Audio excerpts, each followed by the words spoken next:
Hello everyone, let me show you right off the bat why mastering the introduction to the program closure phase within our program closure and operational transition section is one of the most critical concluding chapters of your PgMP journey.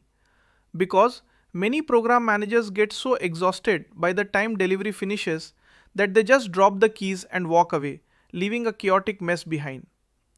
When you look at the official study guide, the program closure phase is formally defined as the structured governance process of formally shutting down program operations, finalizing constituent component outcomes, releasing resources, reallocating remaining assets, and transitioning ongoing benefits realization to operational business units.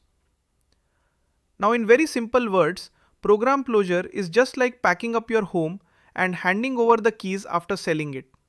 You don't just leave your furniture scattered, bills unpaid, and windows unlocked.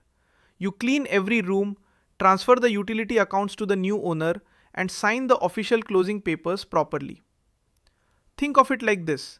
I remember consulting for a massive enterprise software transformation program years ago, where the leadership team successfully delivered all 10 component projects, celebrated widely at a final party, and instantly disbanded the program office the next morning without doing a formal closure phase. Guess what happened? 3 months later, nobody knew who owned the software maintenance contracts, vendor invoices kept arriving at the corporate office, and millions of dollars of hardware equipment sat in unassigned storage units with zero inventory tracking. That is the financial chaos of unmanaged program closure. Don't worry, we'll take it slow as we unpack how to close programs correctly. Let's dive deeper into how we verify that our program has actually delivered the long-term strategic value promised in the original business case before we turn off the lights. According to the official study guide, program closure requires auditing the benefits realization register to confirm that constituent components have achieved their target outcomes and that mechanisms are in place to sustain those benefits operationally. In very simple words, verifying benefits realization before closure is just like checking your fitness tracker metrics before finishing a 6-month training program. You want to look at the hard data to prove you actually lost the target weight and build the muscle you promised yourself you would achieve on day 1. Let me share a quick story with you. Years ago, I was managing a complex financial systems upgrade program where our junior accountant wanted to close the program early because all software code was written and tested. But when we checked our benefits register, we realized that while the software was built, the local regional banks hadn't actually adopted the new payment process yet, meaning zero financial savings had been realized. We kept the closure phase paused until user adoption hit our target threshold. Now watch how this connects directly to executing the administrative, financial, and contractual wrap-up across every active component project in your program. The official study guide states that program closure mandates settling all outstanding vendor contracts, auditing final financial accounts, reallocating unspent budget reserves, and archiving all project documentation in the central PMIS repository. In very simple words, doing your administrative and financial wrap-up is just like balancing your monthly checking account and paying off your credit card bills before moving to a new city. You make sure every single vendor gets paid correctly, every open receipt is cleared, and all your tax files are neatly stored away. Think of it like, have you ever seen a program manager try to close a program while ignoring 3 open vendor lawsuits and half-paid contractor invoices? That is a legal disaster waiting to happen. When we close programs professionally, we audit every contract line item and obtain formal sign-offs from all commercial partners. Let's talk about the practical art of releasing our project managers, engineers, and team members gracefully, ensuring they land smoothly in new roles within the organization. According to the official study guide, program closure requires planning the orderly release of program human resources, conducting performance appraisals, and transitioning staff back to functional departments or future enterprise initiatives.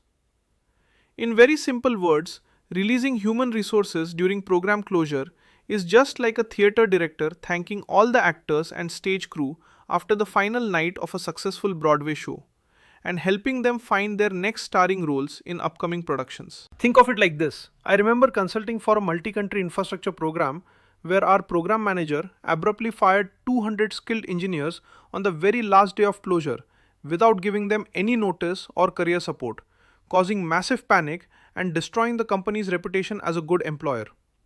In contrast, when I managed our next program, we started planning staff transitions 6 months before closure, setting up internal job fairs and career placement options.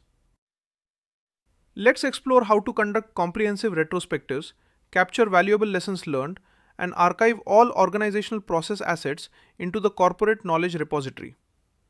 The official study guide emphasizes that program closure mandates conducting post-program reviews, documenting best practices and operational failures, and storing all historical records in the PMIS archive for future program managers to reference.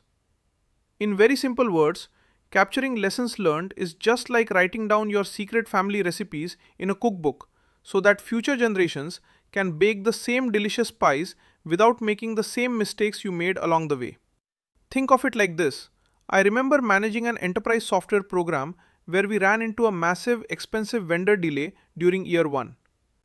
Because we documented the exact root cause and our mitigation steps in our lessons learned log, when our company started a sister program 3 years later, they read our archive, avoided the exact same vendor trap, and saved millions of dollars. Don't worry, we'll take it slow and look at how you structure these archive templates in your PMIS workspace. We have arrived at the final stretch of our journey on introducing the program closure phase, and let's tie it all together with a winning PgMP exam strategy. The official study guide highlights that exam scenarios involving program closure will test your ability to recognize that closure requires verifying benefits realization, settling financial and contractual obligations, releasing human resources ethically, and archiving lessons learned in the PMIS repository. In very simple words, this means whenever you read an exam question where a program has finished delivering its technical components and management wants to know what steps are required next, your correct answer choice will always involve verifying benefits realization, settling contracts, archiving lessons learned, and transitioning operations. Never walking away immediately after delivery, ignoring financial audits, or leaving vendor contracts open. Think of it like an experienced airline captain who completes the flight landing, taxis the plane safely to the gate, shuts down the engines properly, files the flight logs, and hands the aircraft over to the ground maintenance crew. And in the next chapter, we are going to talk about financial closeout and vendor settlements.